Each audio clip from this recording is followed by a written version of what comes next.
Assalamu alaikum, everybody. This is Muqtedar Khan. I'm the host of Khanversations. I'm also a professor at the University of Delaware. Today, I'm going to talk to you about an article I wrote for a conference which starts in a week from now. The conference is the 59th Annual Convention of the Islamic Society of North America. It's being held in Chicago from September 2nd to 5th. Usually 30 to 50,000 people attend this. The Islamic Society of North America is the biggest and perhaps one of the oldest institutions of American Muslims that provides full service. It takes care of everything from spiritual needs to mental health needs. So it's one of these full service Islamic organizations.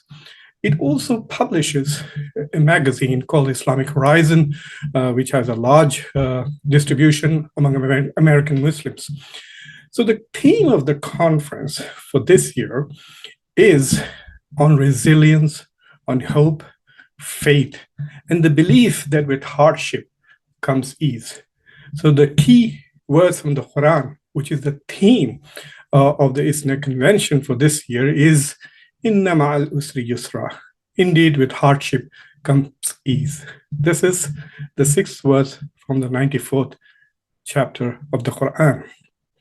I've had the honor of writing the cover story for Islamic Horizon, which is about the theme of the ISNA convention. In my article, I provide a kind of mystical and spiritual commentary on this verse, which has become very popular in the last 2 or 3 years. More and more khatibs have been turning to this verse. More and more lectures, sermons, etc., are anchored in the meaning and the promise of this verse, Inna ma'al usri yusra. The conference also draws its main theme of hope and resilience from this verse. The message of the verse is very simple, that Allah subhanahu wa ta'ala, that God promises that ease and comfort and relief is not far away from hardship and suffering. So if you are in a state of hardship, if you are experiencing suffering like the Pakistanis today who are suffering from flooding and rain and environmental disaster, Muslims elsewhere who are suffering from war and drought and marginalization and also displacement, whether it's in India or China or in Palestine. This is a promise that eventually or soon there will be relief from God, and that is a promise.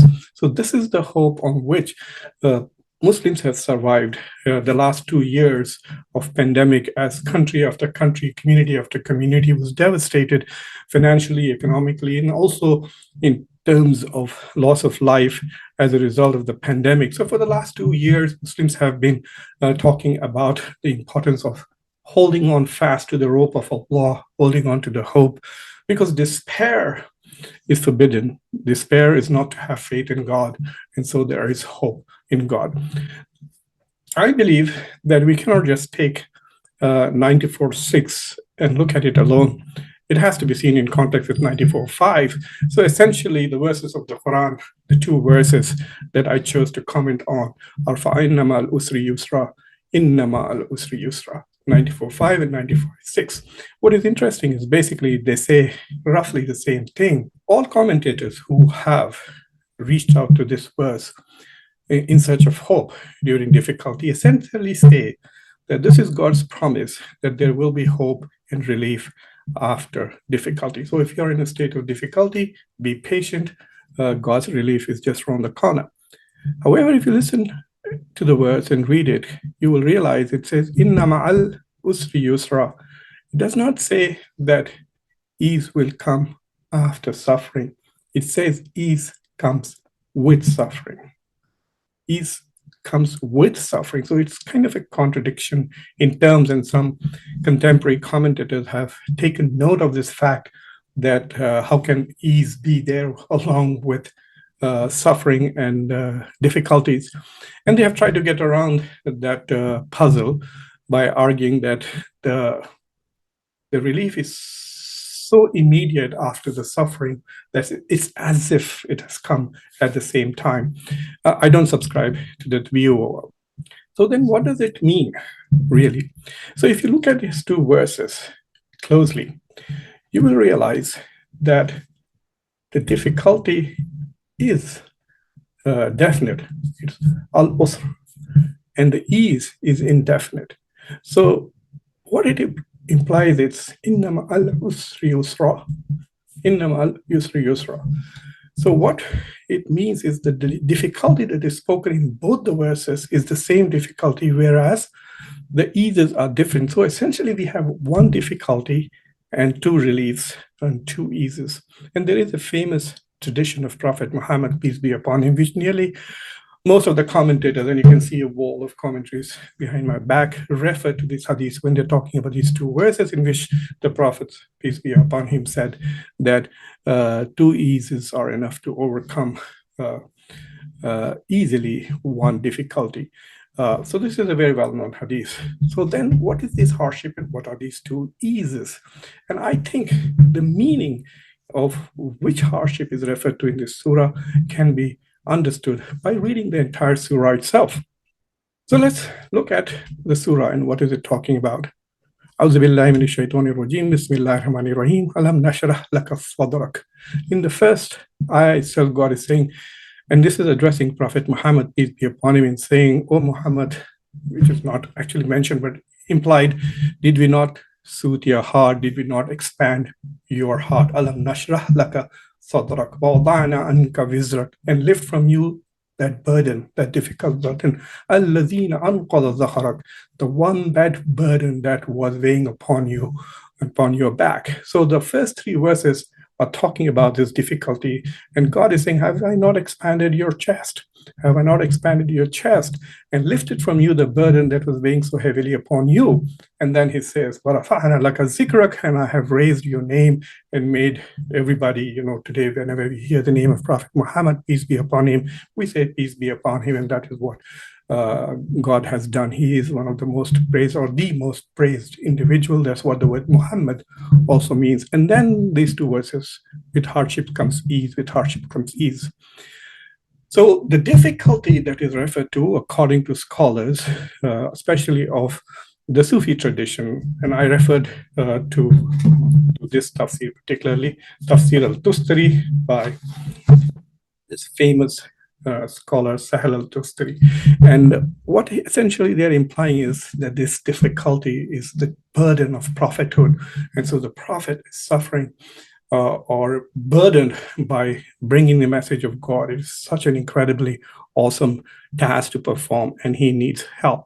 So if you remember that Allah subhanahu wa ta'ala in the Quran says at one place that when we guide people, we expand their chest. And if you also remember the famous prayer of Prophet Moses, may peace be upon him, in which he says, and he says that, oh Lord, expand my chest. So he's also talking about the difficulty of bringing God's message to his people. And in order to be able to convey the message, perform the task of being a prophet, he also prays for the expansion of his chest. So what we are looking at is that one of the eases to this difficulty of the burden of carrying the message is the expansion of the chest. So what does the expansion of the chest really mean? It is a metaphor for enlightenment. It is a metaphor for using aql. And thank you, Sahel al-Tustari, he actually identifies what these two potentially could be. He calls one of them fitnat al-qalb and the other as aql. So the two sources of ease are fitnat al-qalb, the discernment of the heart, the capacity of the heart to have patience, to be steadfast, to be able to see through, to have a vision. The capacity of an individual to have a vision is fitnat al-qalb. And then aql is reason, to be able to be reasonable and rational and address your problems and challenges that you face. So God is saying that, look, I have given you this burden of being a prophet, but along with this burden, I have also given you the tools and the capacity to carry this burden. In the last verse of Surah Al-Baqarah, Allah subhanahu wa ta'ala clearly says, we do not burden a soul beyond its capacity. and says that when we burden the soul, we give it the capacity to carry that burden. And this is what this verse is talking about.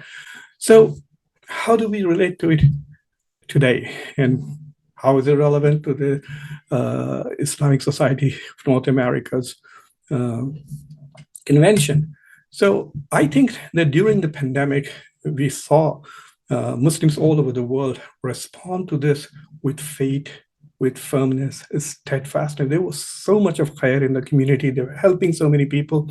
So much of donations were made. So much of charitable work was done. And so many doctors and people from the Muslim community, including one family in New York, where nearly every daughter of this gentleman who was an immigrant to the US was a nurse. They have served the communities with so much of steadfastness and resilience. And we have also shown a lot of innovation, the way we have taken to virtual khutbahs and the way we performed a lot of our rituals. It was a very rational response to the pandemic.